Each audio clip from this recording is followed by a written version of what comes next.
wouldn't be standing here today without the unyielding support of that higher power, that supreme architect of the universe. In that undiscovered country from whose bourne no traveler returns. My dad, my wife Evelyn, the board of directors of Local 72-147, our delegates, Karen Schnackenberg, Ken Krause, Matt Good, and Marjorie Crenshaw, who couldn't be here today, but I know she's following all this, and the entire membership of Local 72-147. My family that made me who I am. I miss them all today. And I know that my debt to all of them is beyond measure. To all of you and my campaign team, the best I've ever seen at an AFM convention, you all made this happen, and I'm forever grateful for what you've sacrificed to get it done. But above all, I'll never forget who this victory really belongs to. It belongs to you. I know you didn't vote for me just so that I would win this election. You did it because you understand the enormity of the task we have ahead. For even as we celebrate today, we know that the challenges that tomorrow will bring may be the greatest we've ever faced.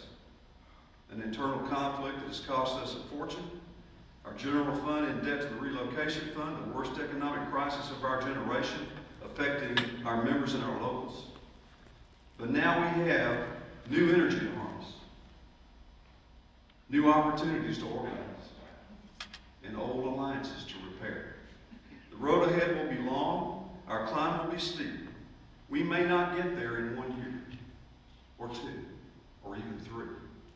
But brothers and sisters, I've never been more hopeful than I am today that we will get there. And I promise you, together, as one union, we will get there. Like Deacon John says, yes, we will get there.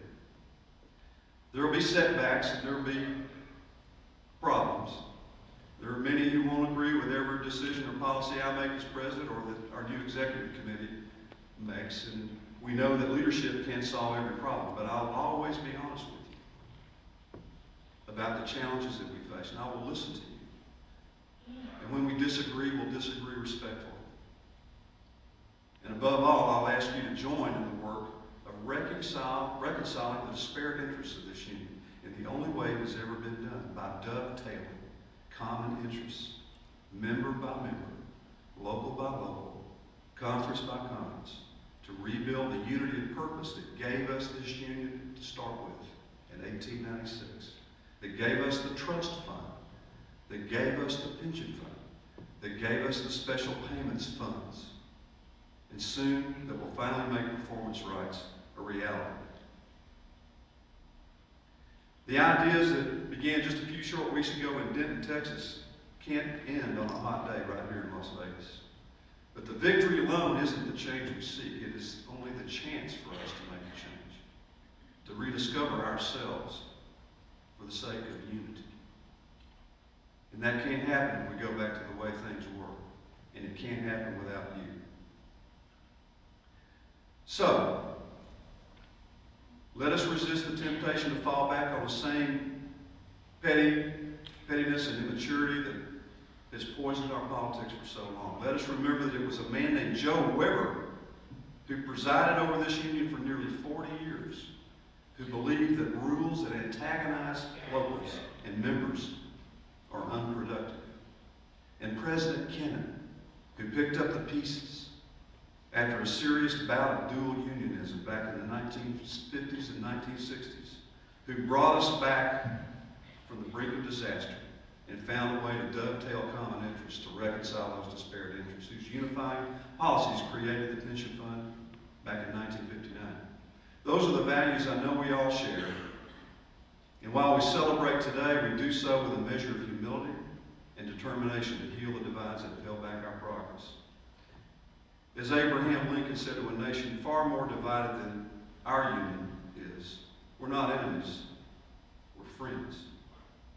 And though the passion may have strained us, it must not break our bonds of affection. And as I said in Fort Worth at the first ROPA conference 25 years ago, we are all one family, and our family name is music. I may not have won your vote, some of you out there, some of you delegates, but I'm going to hear your voices and I'm going to listen to you, and I need your help, and I'll be there to answer your call too. We've come so far and we've been through so much, but there's so much more that we're going to have to do. And this is our chance to answer that call. And this is our time to open the doors of unity for ourselves, for our members, for our locals, and our federation. And always remember that those of us who meet us with cynicism and doubt, and those of us who tell us that we can't, remember that few obstacles can ever withstand the power of our music, or the tens of thousands of musicians calling for fair and just conditions of employment. That is our purpose.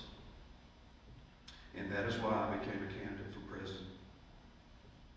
Not just to hold the office, but to gather us all together to rebuild this union. If you'll join me in this cause, if you can see as I do the potential that's always been before us, if you believe as I do that the time is right now to heal our divisions and put our house in order, then I'm ready to go to work for you.